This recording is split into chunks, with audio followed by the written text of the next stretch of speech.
Our expedition around the world led us to discover and appreciate the extraordinary biodiversity of our planet.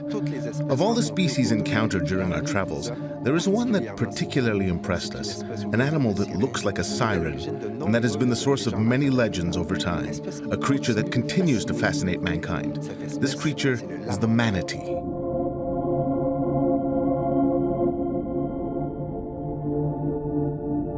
The manatee is a marine mammal in the order Sirenia. Sirenia for sirens, which in some languages means mermaids. The mermaid legend likely first arose in the thoughts of lonely sailors who imagined the body of a woman with the tail of a fish. This history also links the manatee with the siren song, a kind of luring marine lament, which some believe is the origin of the French name for the manatee, Lamantin. The manatee lives in coastal areas, environments that are becoming less and less wild, which is why coexisting with humans has become a problem. Coastlines are increasingly inhabited by humans, destroying essential habitat for this threatened species. The implications are troubling. Manatee populations are threatened with extinction around the world.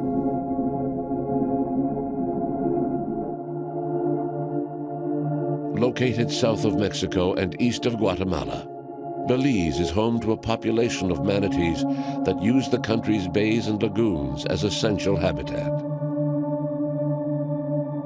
Belize is a popular tourist destination. Each year, the country hosts tourists from around the world. And when you say tourists, you're inevitably saying boats. Lots of boats. Since manatees are rather slow creatures living near the coast, it's almost inevitable that there will be collisions between manatees and motorized vessels. This is probably the main threat to the survival of populations of manatees at this time. But Belize has decided to participate in efforts to protect manatees. Each year, scientists gather in the tiny village of Gales Point near Southern Lagoon, which opens directly onto the Caribbean. The scientists work closely with local residents, whom they involve in their research. Some scientists travel great distances to study manatees here.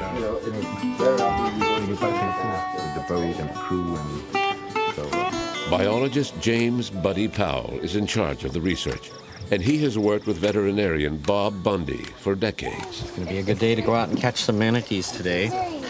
It's a lot of preparation, takes a lot of people, It's made in China, and we're ready to do it. We have a lot of experience catching manatees, so a very experienced team. It's not very risky. The weather's perfect, and we're almost set to go.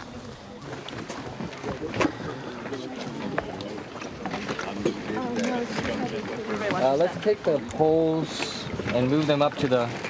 Let's actually take the poles and move them to the other boat.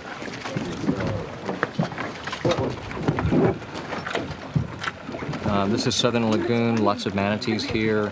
What we'll do is we'll take the boat, there's a small channel that winds up to this smaller lagoon, and it's called quasi-trout, which is an excellent place to catch. It's usually very calm in there, shallow enough, hard bottom, and there's some holes there that manatees go into and a food that they prefer called haladuli. And so we're going to start there. It's a good place to start. It's very safe. It's an easy catch if we find some there. It's a good place to start for us. Great. Okay.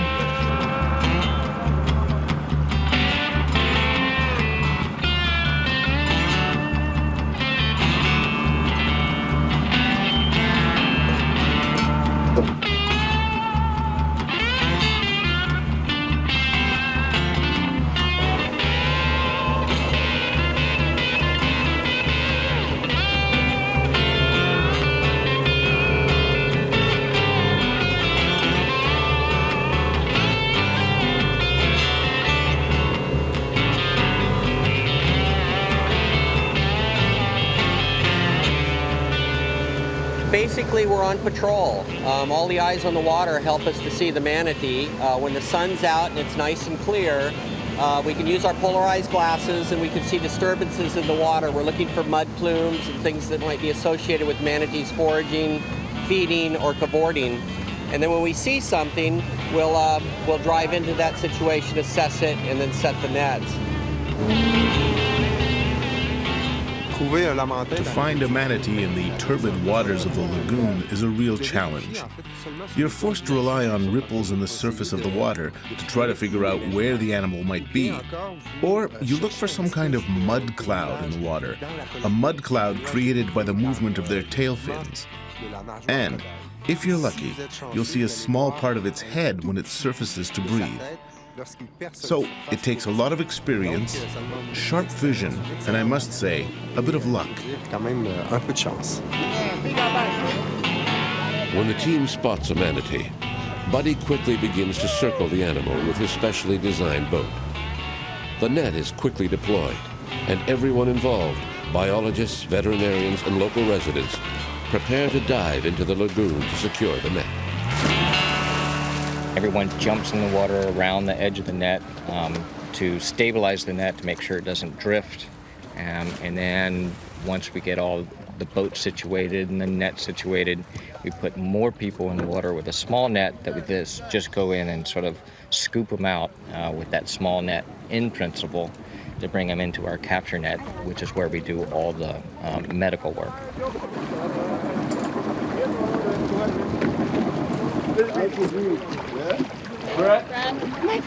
This is such a great spot, not only because it's a good place for manatees, but the bottom and the conditions are just perfect for these types of captures, which is what has allowed us to do such a long-term study like this.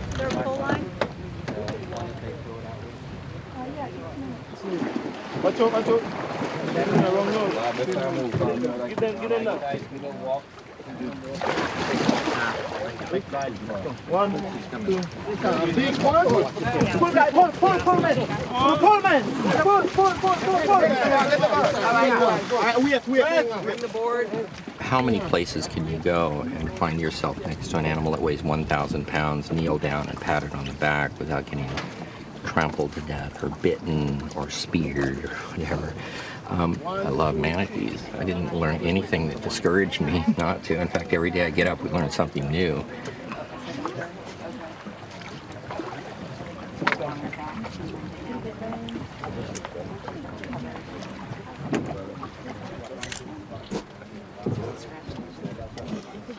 They're a marine mammal. They're very aquatically adapted.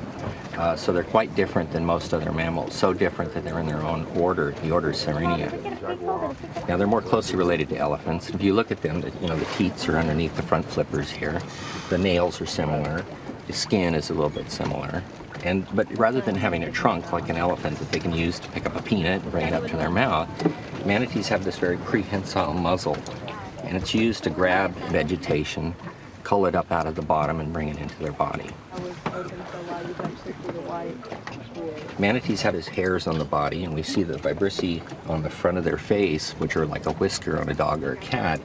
But these are also whiskers on the body, and they act like a lateral line. So this manatee doesn't need its eyes to see you in the water. They're using this sensory organ on their body that enables them to basically visualize what's going on around them. They lost their hind limbs. Of course, they don't need them to propel through the water. They use these for steerage, their front flippers, and the tail is a spatula that helps them kind of push and propel themselves through the water effortlessly. From afar, the strange silhouette of the manatee may explain why sailors once associated this marine creature with the mermaids of their imaginations.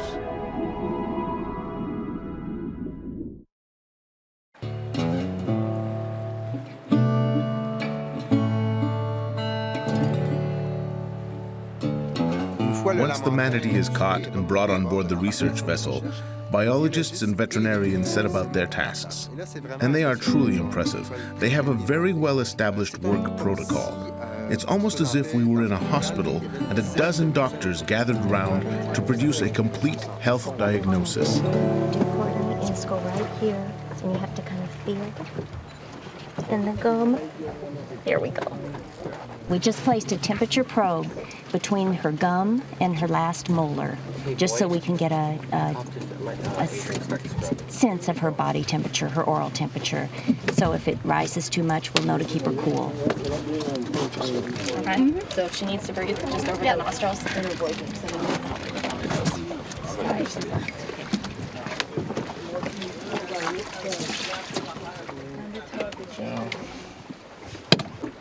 1116. Austin or 1115.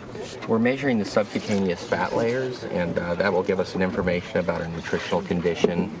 Doesn't tell us the condition of the fat per se, but it gives us the thickness of the fat.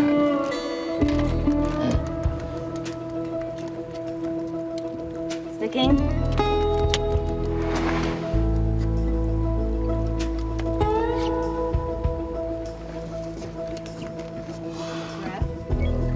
Zero, zero. A sort of microchip is implanted under the skin of the animal to facilitate identification. With the aid of this chip, the scientists can then identify each animal by its unique number. So, if a manatee is recaptured, the medical team will be able to monitor their patient over a period of time. It really is medical care applied to animals. Belize certainly has been very proactive in terms of trying to establish protected areas for manatees. By protecting manatees, you're also protecting habitat, and very important productive habitat like coastal estuaries and lagoons. So manatees are known as a flagship species that helps us be able to protect these types of habitats that might be threatened. Before the animal is released, it must be weighed. A delicate operation that requires special care, since the normally docile manatee can sometimes react violently. Okay, we just need.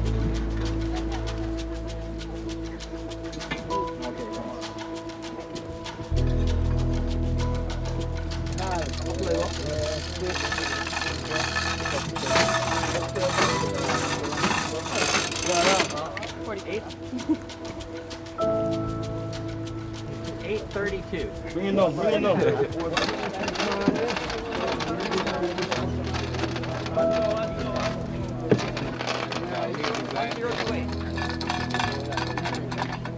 Let's go. One more. Three.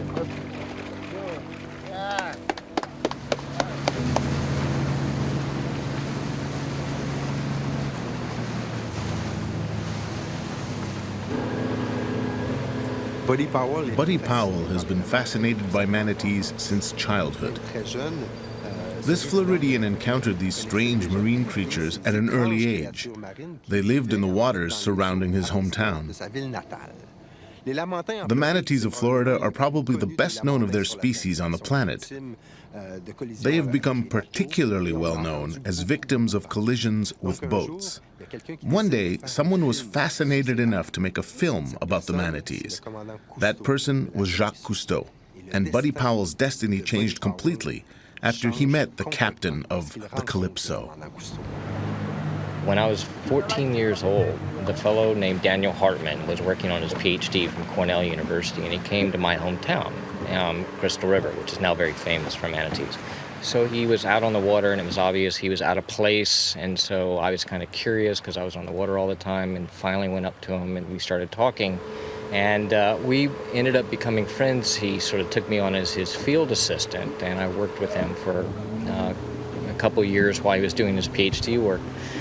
And then a number of years later, he had written an article for National Geographic, and the Cousteaus saw this article and wanted to do the first documentary on manatees. And so he told them, get a hold of this kid in Crystal River, which they did.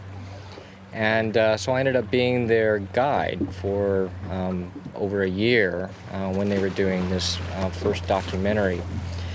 And that's really what began the momentum for all the conservation work and protected areas and measures that we have for manatees today.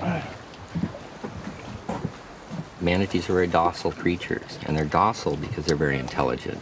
And we use an adage, an elephant never forgets. Well, manatees have to remember. They have to have rote memorization that allows them to go back to a place and find it later. And the training starts when they're very young. The mother trains the baby, and then the baby picks up on that and emulates that. They don't produce a lot of babies, one baby every 2, 3, 4, 5 years. So they invest a lot into making sure that baby has all of the tools it needs to meet the challenges in the environment. If it doesn't, if it falls short, the animal will die.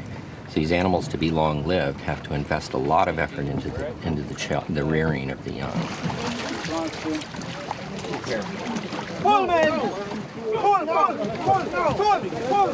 back!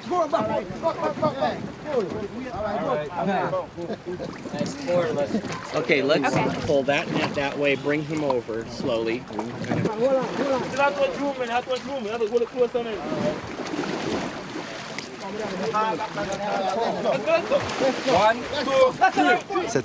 This time it's not one, but two manatees in the research boat. The small vessel is getting a bit crowded, but the biologists and veterinarians have a well-established routine, and it is amazing how efficiently their work is accomplished, particularly impressive when one realizes that their research will serve the scientific community of the entire world. Manatees are great. I think that I am passionate about because it's something unique to my country. Hey guys, we need to roll her a little bit. With Buddy Powell and Bob Bundy and the whole team, it's been wonderful. We've built up this data set like no other for manatees, especially the Antillean subspecies. We're getting information that we can apply for management decisions in this country, and we've been able to take advantage of what they have learned, and we can implement it. So that's a great advantage for us. And you can always do scrub a bigger and then alcohol. We're going to take a tissue biopsy that we use for genetics to tell us the fingerprint of this manatee, basically. And to get that sample, we just use some Novocaine. We apply it with a needle into the skin here. This is the same medicine that numbs the skin that the dentist would use to extract a tooth or to do dental work, and we use it on the manatee so that it's less painful when we take the biopsy sample. We use it for several things: stable isotopes to look at the food the manatee's been feeding on and what his chemical makeup is, and then we'll use it for genetics in pedigree studies and fingerprinting studies of individuals. We've actually done quite a few studies that have been published on these Belizean manatees to tell us a little bit more about evolution of manatees in general.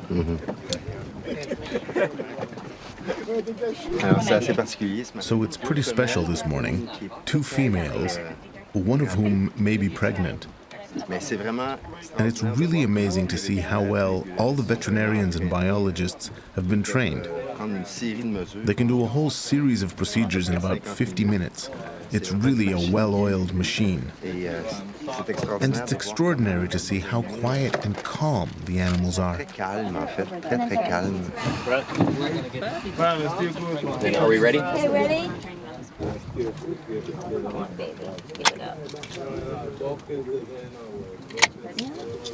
We do call this a cookie, and we do that because it resembles an Oreo. Dark on the outside, white on the inside. It's not meant to eat, but it gives us the food for knowledge, and we learn through studying this little piece of tissue. It gives us some information about this manatee, which helps us to understand about manatees literally in general. And right now, how's the population status here? Yeah, well, actually, it's pretty good. You know, they don't have a lot of allelic diversity, so there isn't a lot of variation. A lot of the individuals are similar-like, but maybe they're similar-like for certain reasons, that they perfected this habitat, this environment, and that their DNA is best used and utilized to achieve that. I'm here. I made it.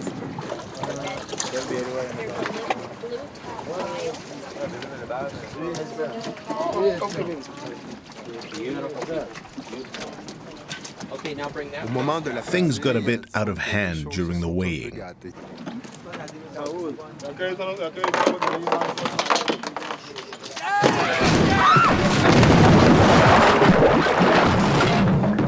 Our two manatees became a bit edgy and knocked overboard everything that was nearby, including the huge structure that was used to weigh them, along with some biologists, veterinarians, and even members of the film crew.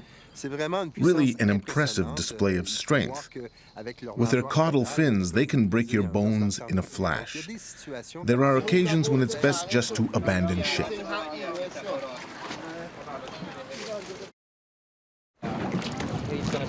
flap all up in here. I'd rather his tail be back there. What is surprising is to see how these remarkably calm animals can become so aggravated. They're able to lift their tails approximately 1 or 1.5 meters. This is extraordinary, so it's best not to be too close at such moments. The manatees weigh 1,000 pounds. Because it's so quiet and 4 or 5 people are around, everything looks okay. But as soon as it starts moving, it's not long before everyone's overboard.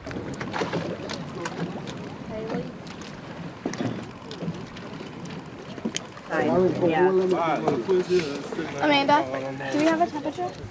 A lot of students come from abroad to gather data, to collect and do analysis in the US in particular, but it's an opportunity for Belizean students as well. And what I'd like to see is more Belizeans getting involved, more Belizeans on the ground, collecting the data and using it for advanced degrees, but we haven't been able to capitalize quite as much on that as we'd like to. So that is something that I'd definitely like to push for the future. When we first started this study, or early on, Jamal would show up at our dock at the morning, sort of looking at us. He was about 11 years old, and he kept wanting to get on the boat, but he was too young. We found out later that Jamal, with some of his friends in the village there, that they, instead of playing cowboys and Indians, they'd play Buddy and Bob and take turns on who would get to drive the boat and who would catch the manatees. And so they would pretend that they were circling the manatees. And later on, he was just so enthusiastic. We invited him to come on board as a volunteer, and then just one thing led to another. He was always part of our crew, and he continued every year. And I think it enabled him to sort of see that there was more out there besides just what was in his village. And so he's continued on through his high school and now gotten his AA degree from the university. And he adores manatees and science and research and learning.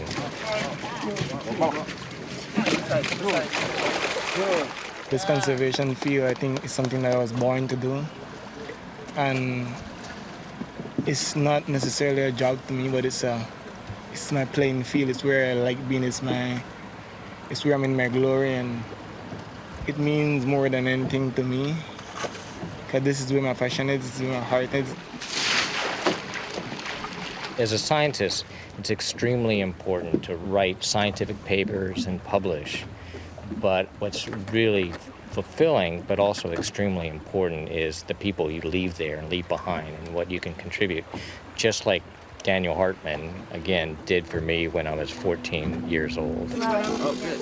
Jamal, a child of the village, grew up and today is living his dream. Acknowledged internationally for his work as a biologist and manatee researcher. Just as Jacques Cousteau once did for a boy in Florida, Buddy Powell.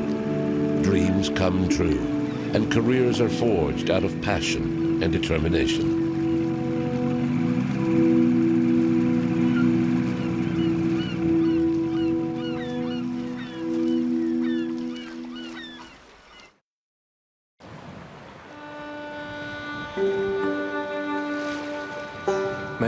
Despite conservation efforts in Belize, despite campaigns to try to reduce the speed of vessels, collisions are inevitable since these manatees are slow animals and they use the same areas as the boats. And collisions with boats may have truly catastrophic consequences for manatees. This young manatee lost its mother when she was hit by a boat. In poor health, the orphan was rescued by Jamal, the young local biologist. Fortunately, today it is doing better, thanks to the care of a Manatee Rehabilitation Center, Wild Tracks. Wild Tracks is a non-profit organization, and under that we have a number of programs, including the Manatee Rehabilitation Program, that cares for injured and orphaned manatee calves throughout the country, are brought in here when they need care. So our role with that is to raise them up, give them the skills to be able to then survive once they're released back into the wild. When did you start Wild Tracks? The actual overall programs we started in 1990. Back in 99 we started the Manatee Rehabilitation Program as one program under the organisation as a whole. And how many manatees did you have since? So far 10. Thankfully not huge numbers, which would be a really bad indication of the status of the wild population, the pressures, but yeah, it's normally 1 or 2 manatees here in care at any one time. And how long are they staying in average? About 2 to 2.5 years.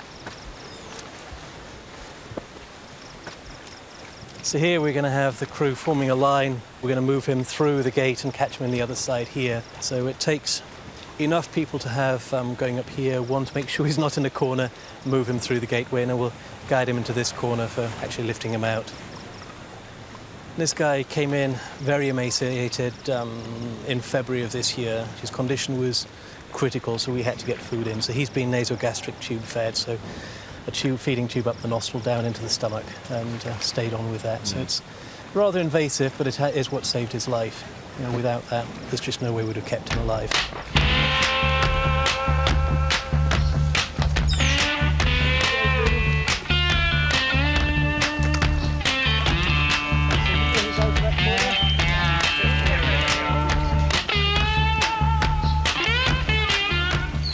The residents live in a natural basin within the lagoon that has been fenced off. Because they do not suffer the stress of an artificial environment, it is easier to reintroduce them into the wild.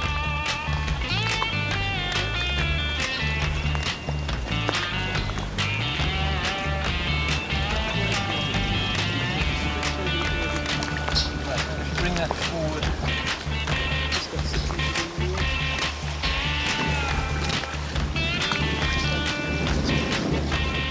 Right, you ready to lift?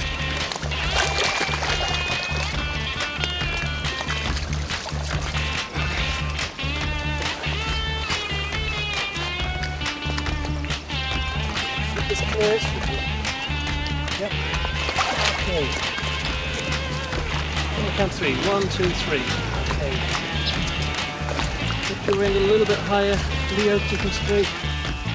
A little bit higher, keep his tail off if you can.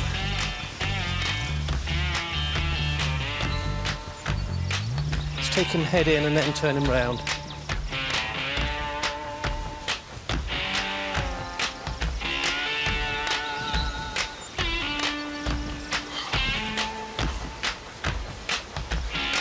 Okay.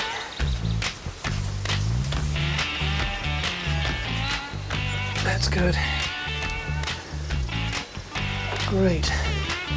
Now, Leon, if you could do the feed netter, maybe if you do the water. Okay. So we wait for that breath, insert the tube whilst the nostrils open. You see the valves closed, and then we push the tube in slowly and carefully, trying to ease it to make sure it goes down the esophagus into the stomach. We have the tube measured against the back end of his flipper to make sure that we're reaching into his stomach about here. When he came in, we were feeding him twice a day. Now we cut it down to once a day, even once every second day, because we're trying to encourage him to eat more of the seagrass himself, because this is obviously a pretty invasive system, but when you've got a very emaciated animal, you have to get food in as fast as you can and get the condition up. He's still probably 80 to 100 pounds underweight as compared with what he should be at this age. They'll lose weight really fast, but it takes quite a long time to put it on, and this is one way of getting the food into him. He came in at just under a year old, just pre-weaning, minimum weaning age, which is a very difficult age to get onto a bottle. So he refused to take a bottle. His condition was so poor, we had to get nutrient into him immediately. The only option we had was to start him on nasogastric tube feeding. We can make up a very high energy, high protein milk mix such as this, and we know he's getting everything apart from the dribbles I'm spilling out here. I suppose that, you know, every survival animal are very important because the population is pretty low around here. Indeed. As an endangered subspecies, you know, it's critical to get as many back into the wild population as possible. estimates vary for the Belize population anywhere from 500 to a maximum of 1,000 animals. Even if it's 1,000, that's not a very big population, and that's the biggest population of this species in its range. So getting each individual back into the breeding population is clearly a very important task. So she will be happy to go back in the water. Indeed. Yeah, it's always straight down and take that breath of air and done for today. Okay, well, let's move him in.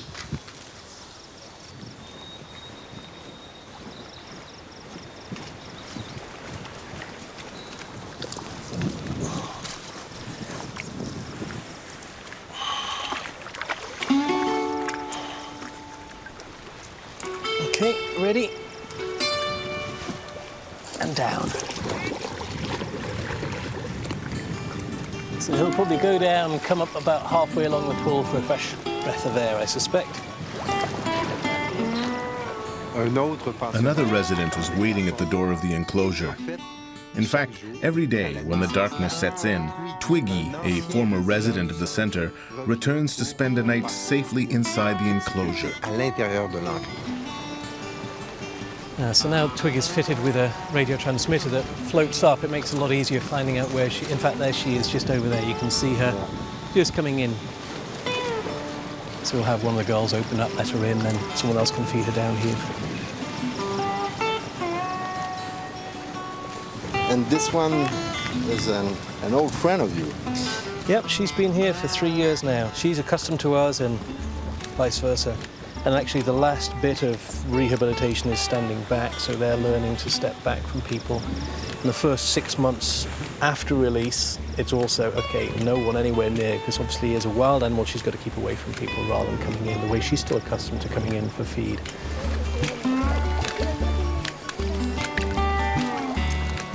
She's been on learning to live out loose for about 18 months now, so one of our assistants from the village started taking her out loose, supervised, taught her how to eat seagrass. He'd actually pick seagrass and eat it himself to show her. Gradually would step back, so instead of being with her, we'd leave her alone for an hour, 2 hours, until now she's let out about 6 o'clock in the morning. She'll go out all day grazing seagrass, and then about 4:30 in the afternoon she's coming back in to have a little banana shake and stay in her sleeping area for the night. So yeah, it's quite a good routine she's got, and we're just gradually extending, taking her further out, letting her explore further out. Now she has a transmitter, so we know where she is, until eventually she'll be going out through the creeks out to the bay itself.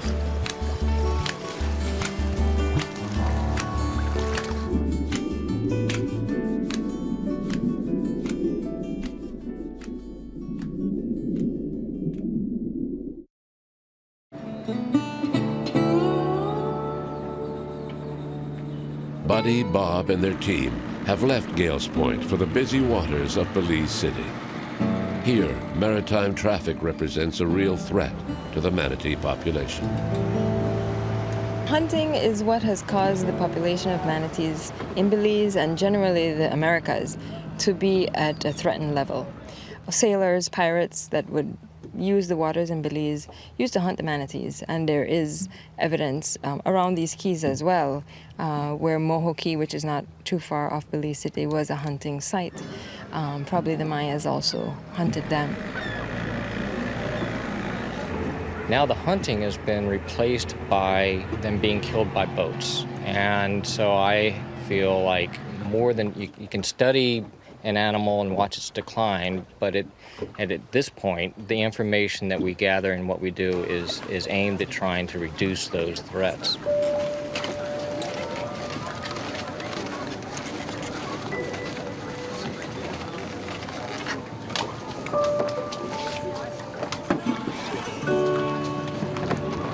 All right, guys, let me assign boats. Okay. One of you go on the capture boat. You decide. And then the other person can go on the fisheries boat. You're on the capture boat. Trenton, you're swimming. You guys stay where you are. Maureen, you're on the fisheries boat.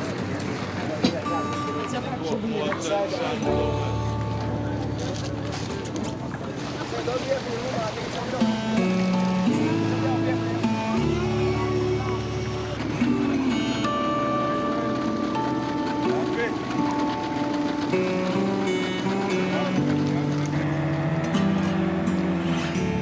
get about 20 to 25% of deaths that will be positively identified as being from a watercraft. And we can identify that either from external injuries where the propeller will severely scar the animal where it would open up the animal, or we would open the animal during a necropsy. And when we open it, it looks fine from the outside, but when we open it, we might find a broken rib that has maybe punctured the lung. And the only thing that would cause that would be a boat. So if we were in Florida, this entire coastline would just be condominiums and houses and boats going this way and that way that the manatees would have to contend with. You would never see an animal without one boat strike. One of the reasons we're doing this study in this particular place is that there are boats going into the Belize River.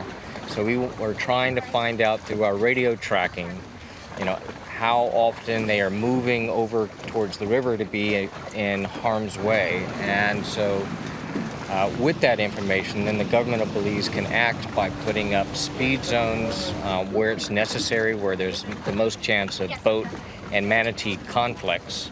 So they can make sure that at least in those areas, boats are going slowly enough so that not only do they not disturb manatees, but they don't hit them.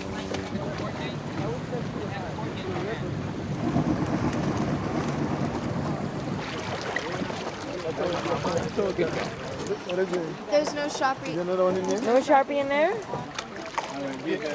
This time, the team hopes to install a satellite transmitter on a manatee to better identify which areas the species uses and eventually to regulate maritime traffic.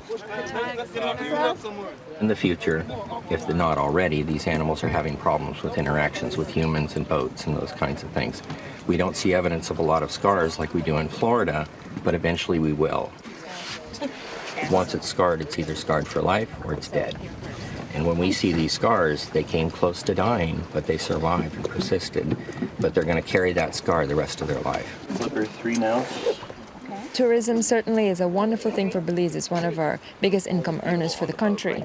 But we try to make sure that we are informing tour guides in particular where the hot spots where manatees are, that they should be careful when they travel. For instance, the Belize River. That is a very beautiful location in Belize. It is used very heavily by tour boats, and it's also used very heavily by manatees.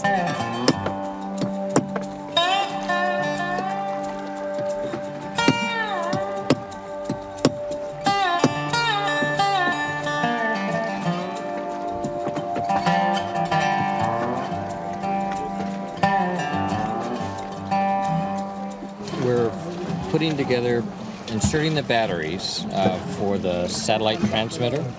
This is what we will deploy in just a few minutes. It's all full of air, so it floats like a buoy. It has 2 transmitters. One transmitter transmits up to several satellites, and it has another transmitter that allows us to be able to follow it on the ground, on the water. We're gonna wait to see this. Garbage? I'll go in and take it. How long will it last? It'll last about a year. The satellite part, it actually has a salt switch so that when it submerges under the water, it shuts it off. And then when it comes up to the surface again, it starts transmitting again, and that helps us save batteries. Once a year. Excellent. Protecting their habitat is the only real hope we have of saving the last survivors of this endangered species. Despite these conservation efforts in Belize, there are only between 500 and 1,000 manatees left. A very small number. Research must continue. The use of satellite transmitters will allow a better understanding of manatees' territories and come up with measures to protect habitats essential to their survival.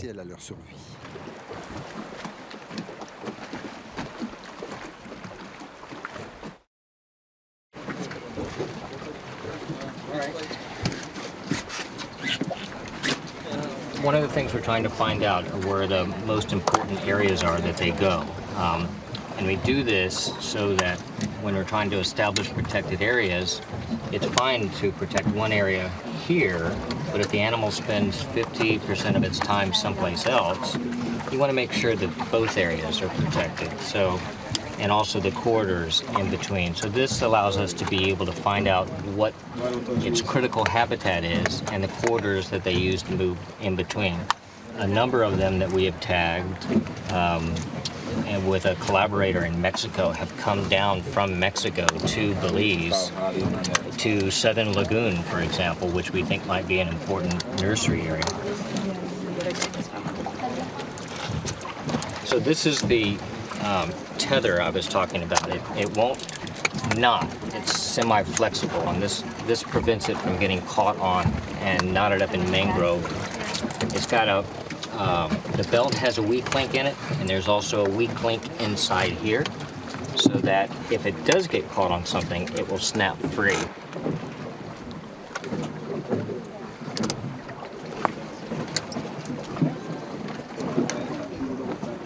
Okay.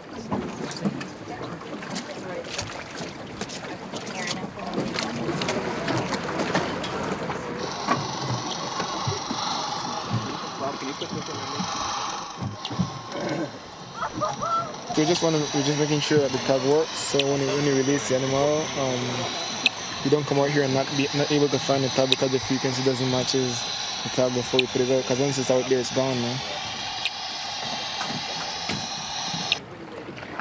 1, 2, 3. 1, 2, 3.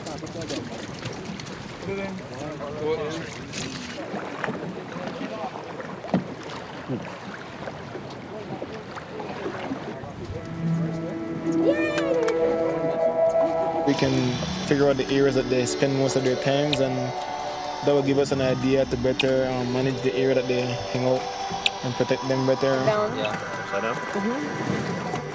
Some people have asked that question, why is it important to protect manatees? These animals are resilient, they're tough, and with protection and with a buy-in from the community and the people, we will have manatees around for future generations to enjoy. Buddy and Bob's team have captured over 20 manatees in under 2 weeks. This population is a model for research around the world, and this fantastic work will help us learn more about it. Manatees are excellent indicators of ocean health, especially in coastal regions.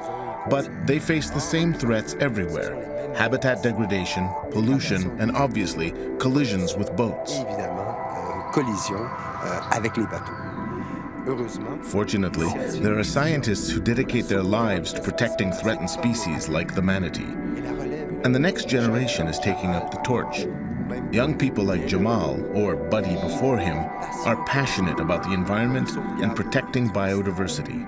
Dreams and passions often inspire great stories. When young people decide to save a threatened species when they grow up, it inspires hope. Dreams like these can be contagious and inspire others. That's what happened to Buddy years ago, who was inspired by Jacques Cousteau. And now Jamal, from the village of Gales Point, is taking inspiration from new mentors like Buddy and Bob.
With every dive, we are struck by the extraordinary biodiversity of the oceans.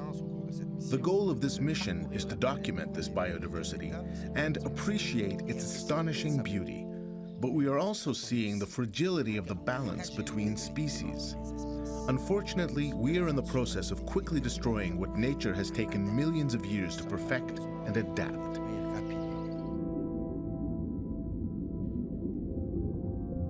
The extraordinary diversity of life on Earth is expressed in a variety of shapes and colors. The result of slow evolution, plant and animal species interact in equilibrium to form the great tree of life. Present in our waters for probably more than 400 million years, sharks are valuable predators that contribute to the vital balance of the oceans. However, nearly a third of the 64 species of sharks and rays in the world are now threatened with extinction, mainly due to overfishing. And they are not alone in this unenviable list of humanity's victims.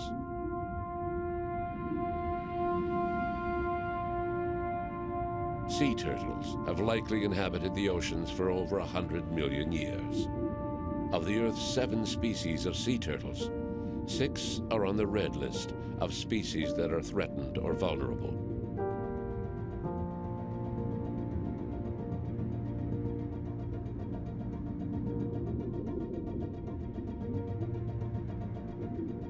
Among the oldest creatures of the sea, turtles have survived all of the natural disasters in Earth's history. But today, they are threatened by pollution, poaching, loss of critical habitat, and accidental entrapment in commercial fishing gear. In the space of just a few decades, humanity has managed to endanger the world's sea turtles, species that have withstood every other assault in the Earth's past.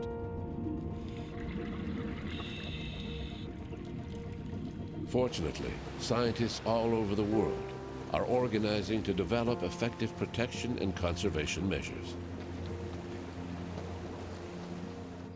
We headed to Kokos Island, famous for its pirate legends and the hidden treasure from Spanish ships that is said to be buried here. It's why we also call it Treasure Island. But for scientists, the real treasure is found in its exceptional biodiversity. Located off the coast of Costa Rica in the Pacific Ocean, Kokos Island is a veritable paradise for divers and scientists. Known for its abundance of sharks and turtles, Kokos Island is home to a remarkable diversity of marine life. In these crystalline waters, the crew of the Sedna 4 were able to capture their first turtle, a real challenge for the divers. This green turtle will become part of a large research program to determine the migratory route of the species. The power of a green turtle's flippers is truly amazing. They are excellent swimmers, and their evolution has produced a huge muscle mass around the flipper joints. Obviously, this makes catching one a difficult operation.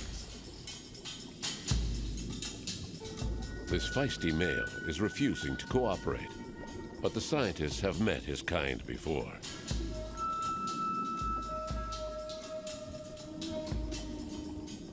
This turtle will be equipped with acoustic and satellite transmitters, which will help us better understand the migratory routes used by the species.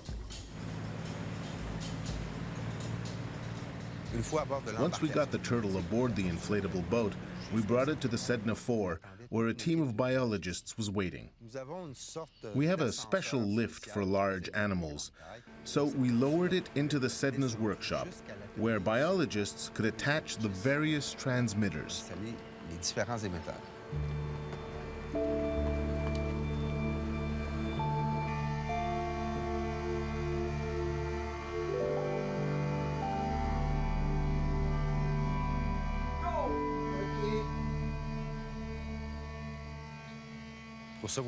We invited 2 eminent turtle specialists on this trip to Kokos Island.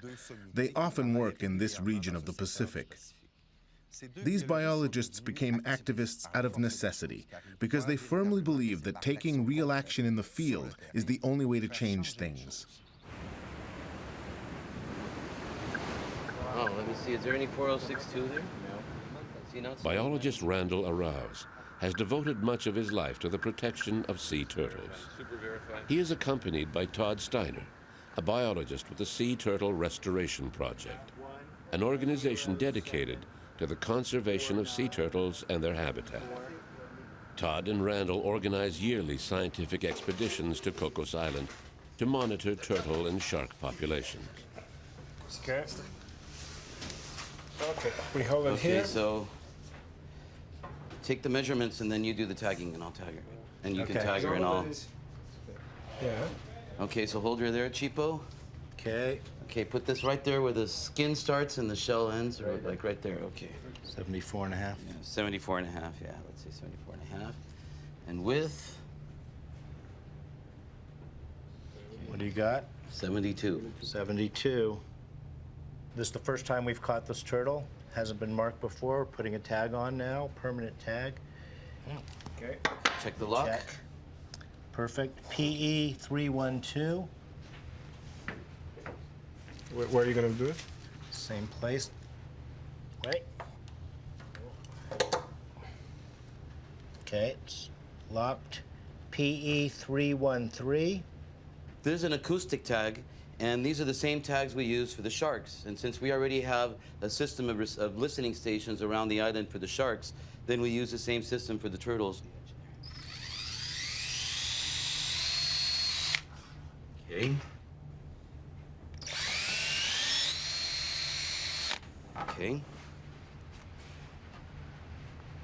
We've had turtles with the tag on for over a year, sometimes a few months. And sometimes it seems like they're pretty permanently in there with, cables and everything, but they do fall off. In the old days of sailors, couldn't keep fresh meat on board for very long, so they would stop at islands like this, grab turtles, put them on their back, and they could last for months. Come down once a week, just pour some water on it to keep it from drying out, and then they could use the meat as they needed. So turtles played a major role in the exploration of the world. Okay. The green turtles of the Caribbean that people are more familiar with are purely vegetarians. They eat turtle grass, which is an algae. So they grow very slowly.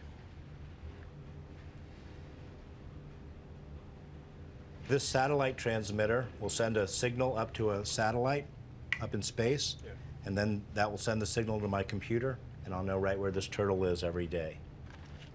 We're trying to understand what the migration routes are.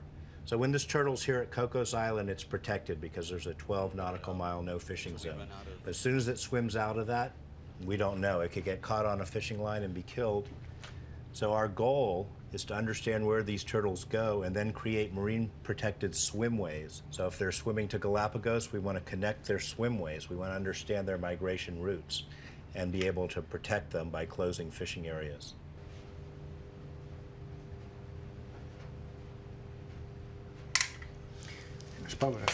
So as you're doing that, we want to try to keep it kind of as hydrodynamic as we can. We've had turtles go as far as Panama. We've had turtles go to Costa Rica. We've had turtles go to Costa Rica and then swim up the shore all the way to El Salvador and then head back out to sea. And a lot of our turtles like it in Kokos and stay right around here.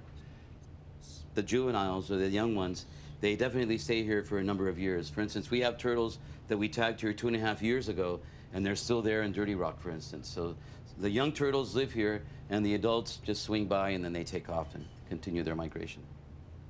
There are different policies to protect turtles, for instance, special hooks, circle hooks, which they're less likely to swallow. But the best way is to protect the ecosystem, protect the habitat that they need to live. So if we can close those areas to fishing, then we'll have turtles for our kids to see and our grandkids. After a few hours, our guest can return to the sea. Randall and Todd check that the transmitters are working so this Pacific green turtle can regain its freedom. Now we have to be careful with the satellite transmitter. So let's do The transmitters on this green turtle will provide scientists with data on its movements. Okay. I'm basically, yes, in love with turtles. This adult male has nothing to fear within Kokos Island National Park, but the protected area extends only about 12 nautical miles around the island. Beyond this border, turtles and other migratory animals of the island risk getting caught up in the baited lines of the long-line boats.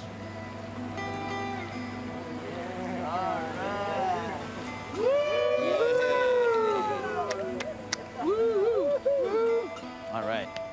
Thank you. Thanks to you. I think we can say mission accomplished. The data gathered by the satellite transmitter will tell us more about the turtles' movements and may one day be used to establish protective corridors and areas where fishing is banned.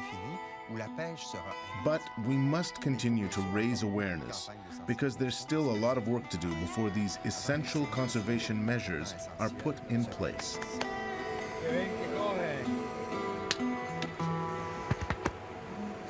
Good.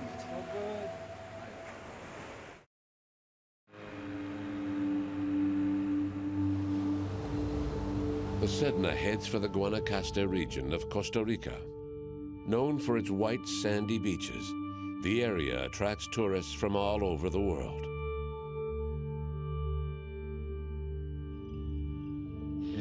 Beaches are an essential habitat for our planet's different species of sea turtle. They have served as egg-laying sites for millions of years, and they are vital for their survival. No beaches, no turtles. It's simple as that. But in recent years, beaches have undergone major changes, due mainly to a population boom of one species in particular, human beings. Not only do we use and transform beaches for recreation, but real estate development is constantly destroying this essential turtle habitat. Once female turtles reach sexual maturity, they return to the very same spot where they hatched to lay their eggs. This may be 15, 20, 30, even up to 40 years later in some species. After all those years, the turtles often return to find the beaches occupied by houses, lights that disorient them at night, or hotel patios. So the turtles often have a hard time laying their eggs safely.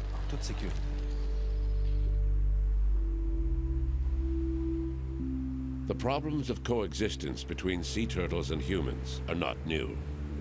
You have to go back well before the arrival of tourists and the Costa Rican real estate boom to understand the origins of the problem, at a time when the beaches were a meeting place for local villagers.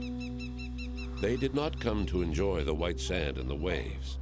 In fact, they would come mostly at night when turtles came ashore to lay their eggs.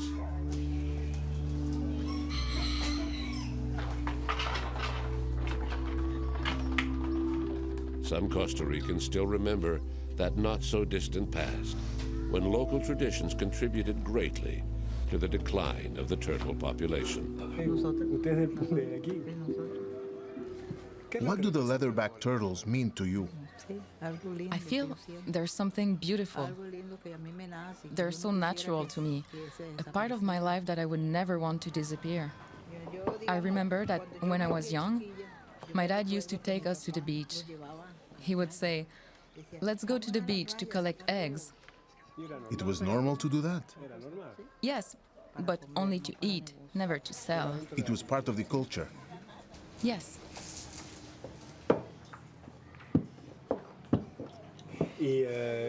What was it like with the leatherbacks in those days? It was beautiful. There were so many of them, so many leatherbacks. It was incredible to see them on the beach at night. Biologists used to say that the leatherbacks would disappear, but we didn't believe them because there were just so many. Every season they'd say that we needed to protect them. And they were right, because we started seeing less and less.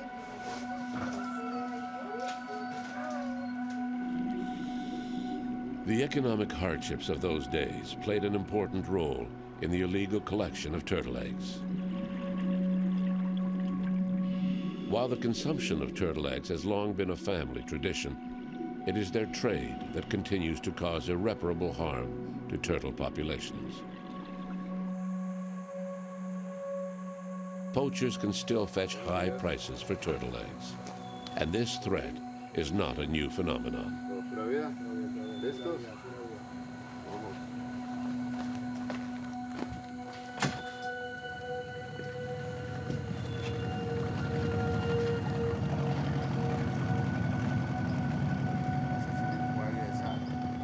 One repentant poacher agrees to talk about it.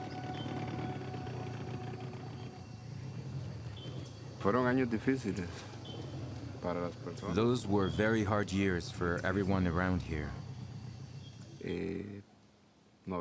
There wasn't much work, and most people dedicated themselves to agriculture and animal farming. There was very little money to be made working the fields and fishing, so people had to find a way to make a little extra to help support their families. And an easy way to make money was by collecting turtle eggs. It was well paid.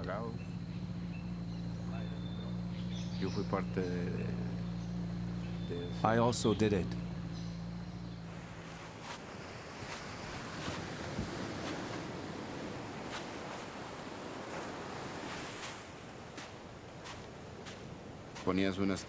You'd set up a stake and then walk 50 to 100 meters, maybe even more, and then put up another one, which meant that all the turtles within those boundaries were yours.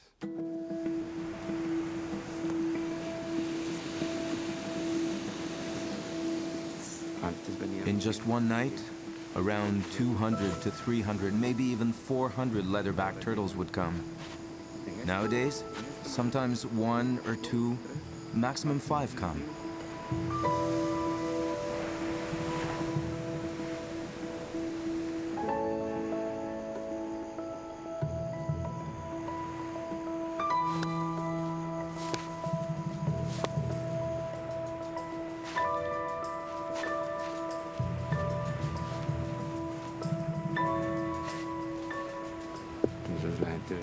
People would come to the beach, wait until the turtles laid their eggs, and collect them.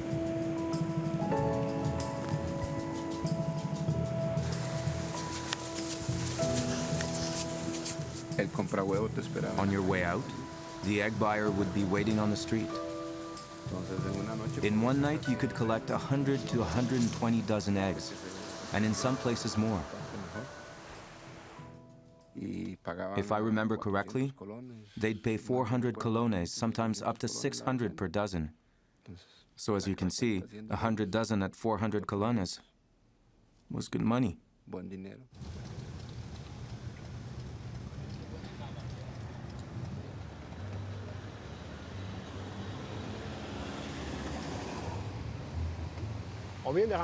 We just met 2 policemen, and of course, I took the time to ask them about the problem.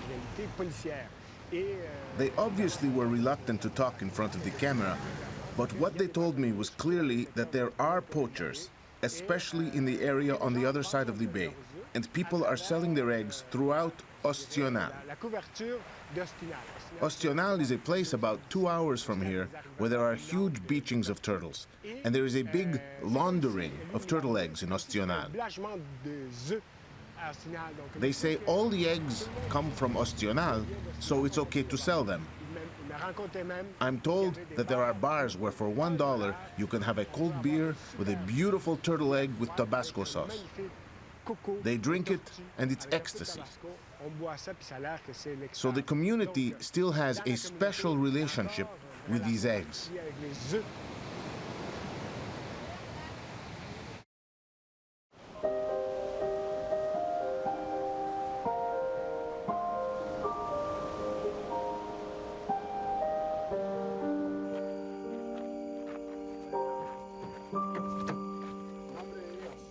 Rodney Piedra Chacon is director of Las Bolas National Park.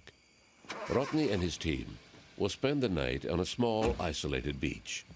Another long night spent protecting turtles from poachers seeking to steal the precious eggs.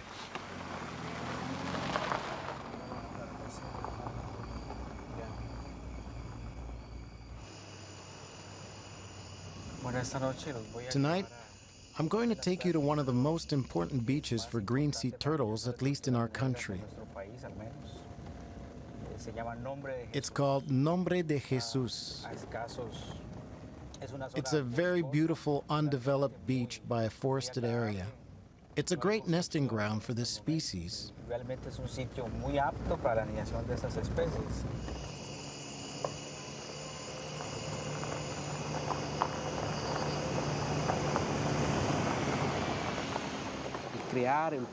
To protect endangered species like this one, it requires commitment from everyone. We all understand that there are many interests at stake: scientific, community, development, and fishing interests. Nonetheless, it's very important that we find a common goal so we can support each other in this struggle for conservation. Reducing poaching to protect the eggs is an essential factor for conservation. Is the only way to access the beach? By vehicle, yes. This is the only route. There's a way to get there by foot, but you have to go over a mountain, so it's difficult to access. This is tricky. Maybe through the middle. One wheel there, one over here.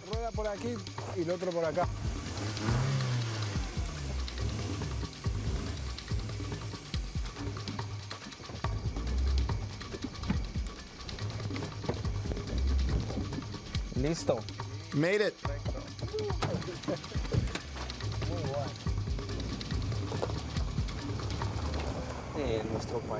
In our country, there are protected and unprotected areas. At present, this is a very important nesting ground. So to ensure the conservation of this species, we're putting a lot of effort into creating a management strategy for this area.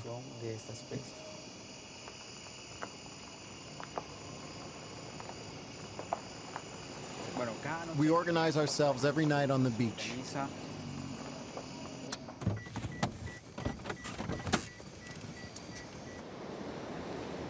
One of the first things we do is walk the whole length of the beach together. This way, we can get an overall idea of what is happening on the beach, of whether there are people and turtles or not. The idea is to have some time to calmly analyze the situation.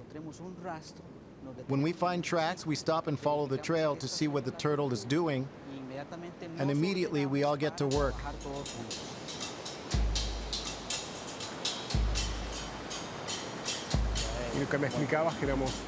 Those lights over there, what are they? The main reason we all come together is so the egg poachers see a big group of conservation workers and know that we're here to back each other. 3, 4, 5 están respaldados todos juntos.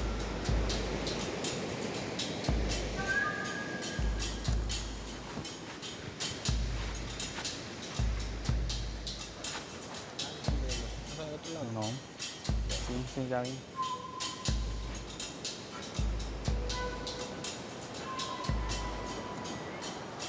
Esas luces en el fondo que we think they may be egg poachers, so we'll have to be more careful from now on. Con más cautela.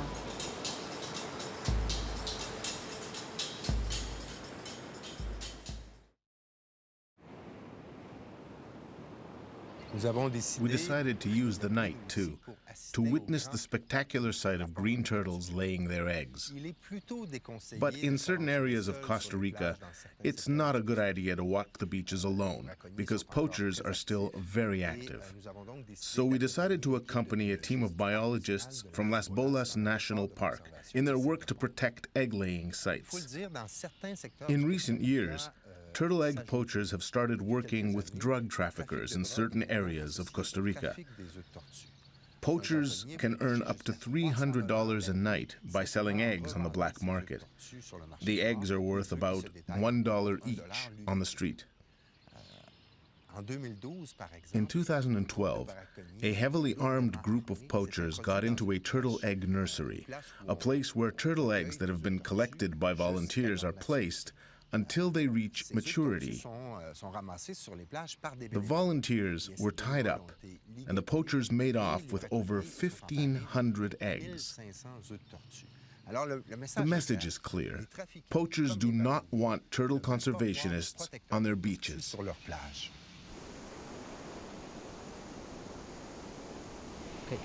We'll start by measuring the length and then width of the shell. You can check on the other side to see if the turtle has a metal mark or tag. If it does, read out the identification number so she can log it.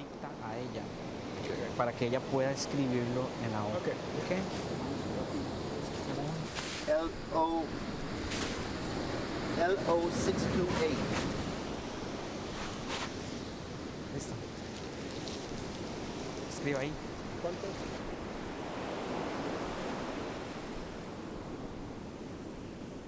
Así, sí. Oh, wow. I'm going to dig a bit so we can see better. It's a little complicated right now because there are many roots. Do you want help? No, that's all right.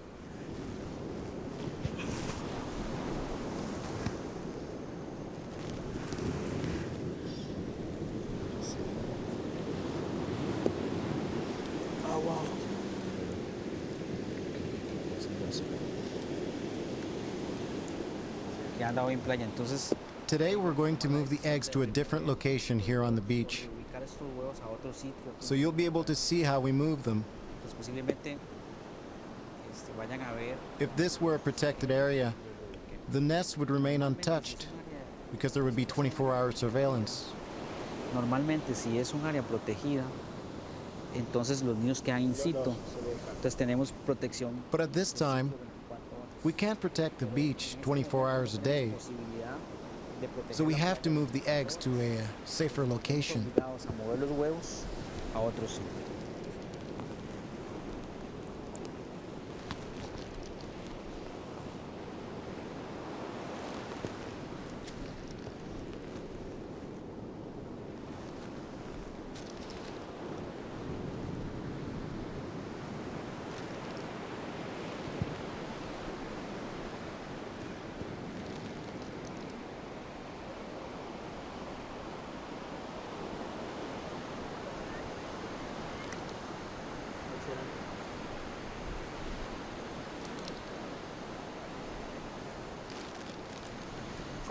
How many are there? There are 56 at the moment. How long does it take? She can last 10 to 15 minutes. She's still laying eggs. Como las baulas tienen, ella tiene el momento que está poniendo los huevos, tiene un momento de... Is the turtle in a kind of trance as she lays her eggs? Yes. Actually, all turtles go into a trance-like state in order to be able to shift their muscles to lay their eggs.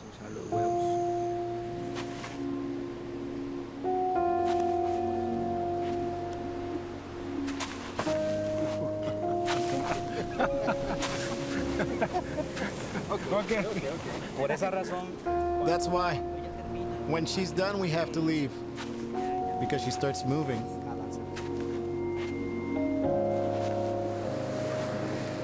It's very moving. Oh yes, it's amazing that she does all this work. A half hour of preparation, and she closes it up all with great care, and the eggs are not even there. She does not even know that eggs are not there.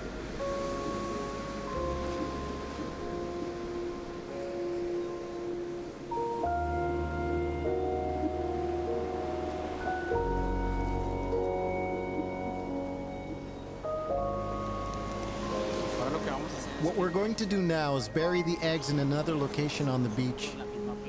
The others at this time are digging the cavity where we'll put the eggs, a spot we consider much safer. En este sitio que consideramos que es bastante seguro.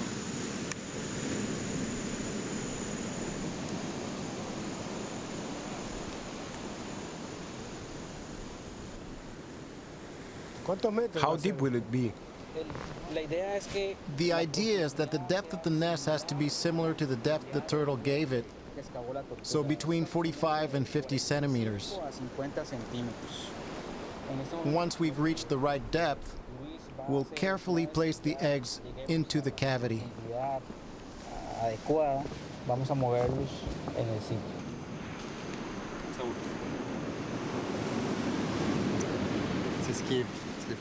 What's great is that, for generations, these young people would normally have learned to become poachers. But this is a new generation, and their mentality has changed. It's the young people who are taking things in hand and trying to save the turtles. It's great.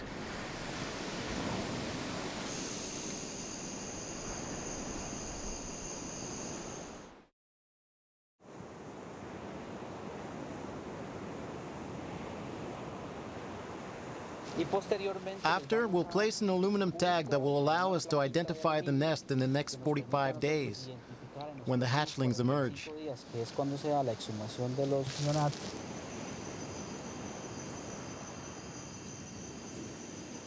Ahora lo que vamos a hacer Now, we'll bury the nest. es echar arena en el nido. And Luis will pack down the sand as best as he can to protect the La idea eggs. es compactar lo más que se pueda para que los huevos After that, we will mark the nest in relation to that stake over there. Vamos a marcarlo con respecto al mojón que está allá. If the poacher find the little stick.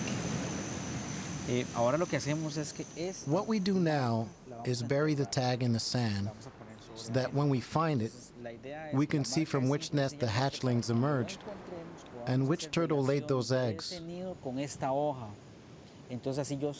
That's how we can determine what this turtle's hatching success was in regards to this nest and all the nests.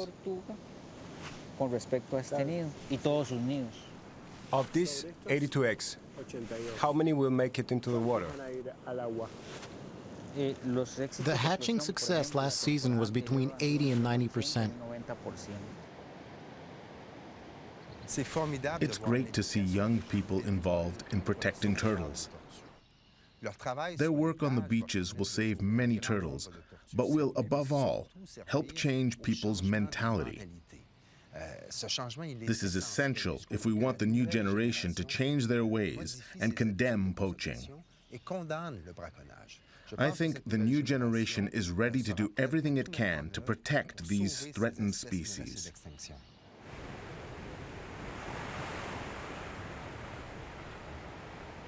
There aren't many egg poachers left.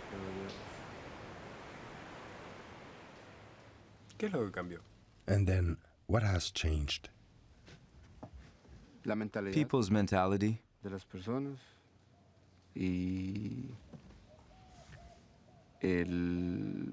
the fact that Tamarindo has developed into a tourist destination, creating more job opportunities. What's your job now? I'm a tour guide. After poaching, many of us became tourist promoters, and we learned a bit about the biology of the turtle.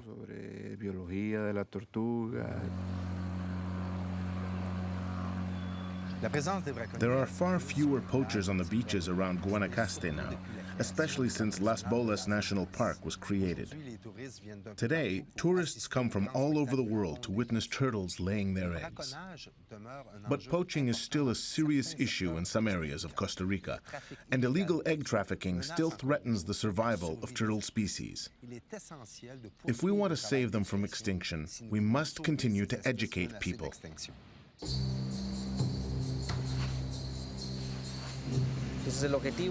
Our objective is to maintain the turtle population that nests in the area. And to do that, We need to make sure those eggs are laid and hatched here. We believe that our efforts are essential if we want to preserve such an important and beautiful species.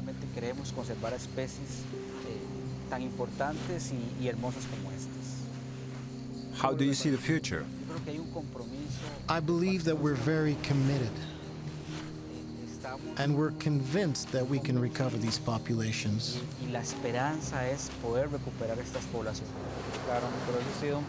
It's been a very long process trying to educate people. It has required strong commitment.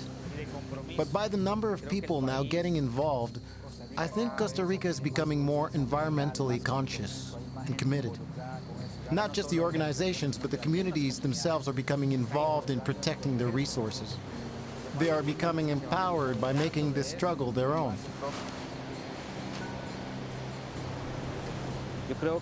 I think the fact that we're out every night, 6 or 7 hours trying to save these nests, is so very important. I know we might not see the results of our efforts in the short term, maybe not even in our lifetime, but most likely our children will see the results in 20 or 30 years. And they'll know that all the efforts of conservation made by those who started this were worth it, and that they must continue.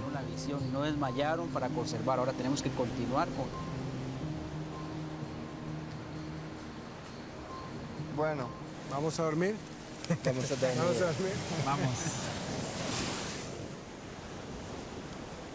Por favor.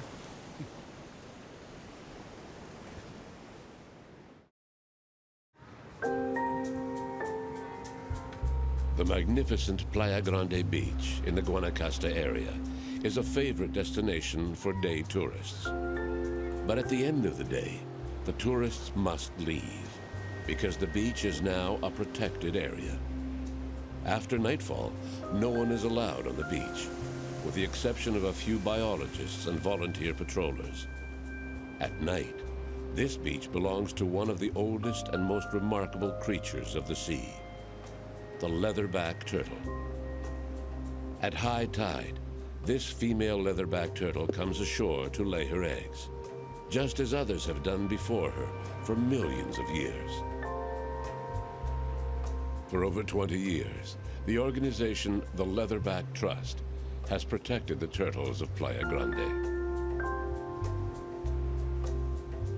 Biologists James Patilla and Frank Palladino have been part of the organization since its beginning. In all those years, they have fought many battles. It's an animal which has a flexible shell because it's not hard bone. It's got little bones with cartilage in between. It's got a leathery shell, that's where it gets its name, a skin like a dolphin on the shell and on the flippers.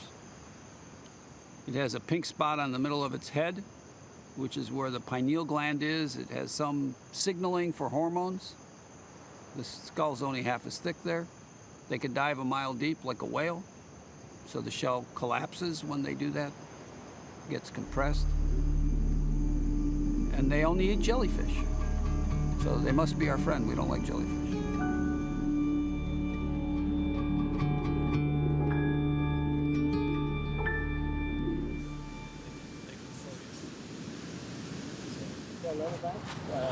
She looks to be about 145 centimeters long, probably around 18 to 20 years of age, and she's finished nesting.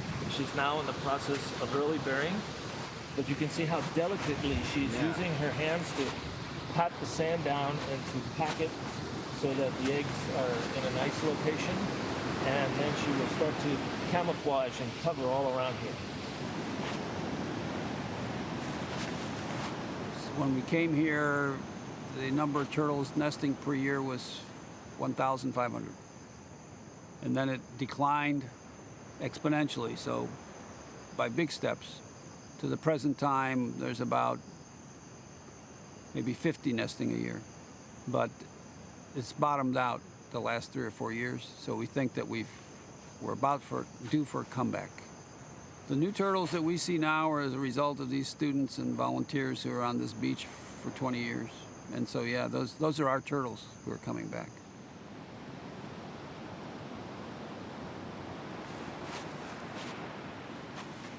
You have an opportunity to see a dinosaur come out of the ocean and do all these very intricate behaviors. And I don't think there's anybody who ever walks away from this beach after seeing this experience that hasn't been awed.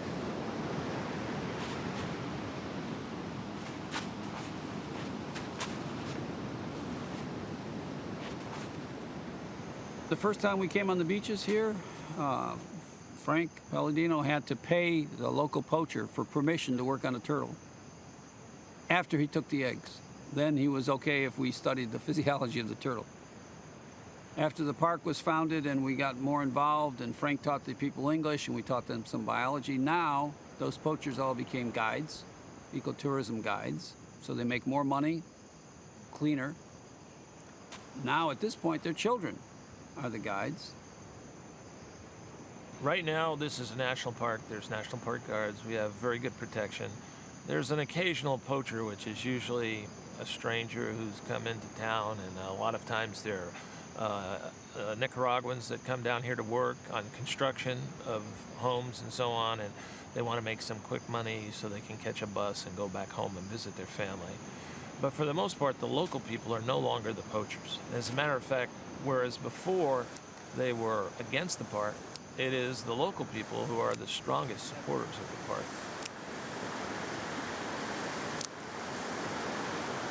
When we first came here, the people used to be poachers. They hated us.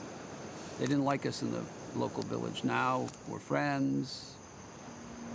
Our students are friends with the young people. I think it made a big difference. So the people see that these turtles are a benefit to them. I think it's very important.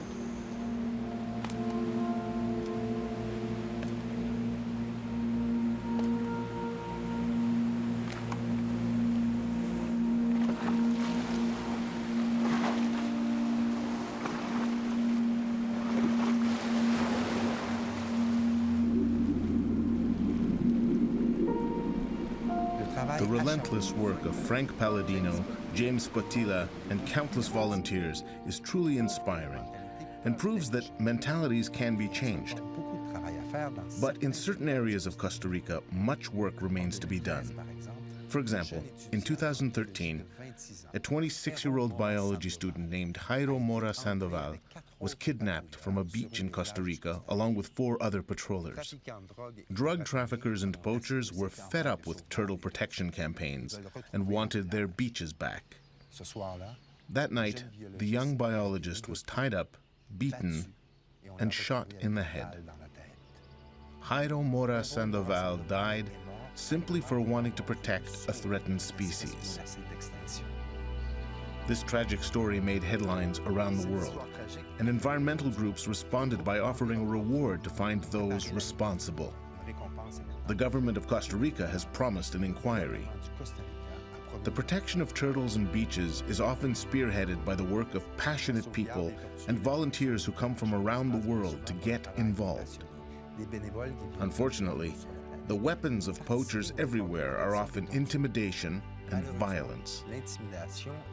We must continue to highlight and support protection efforts and encourage volunteers to patrol the beaches in order to change people's mentality. This is probably the only true hope for the future. Les changements de mentalité qui constituent probablement le seul véritable espoir pour demain.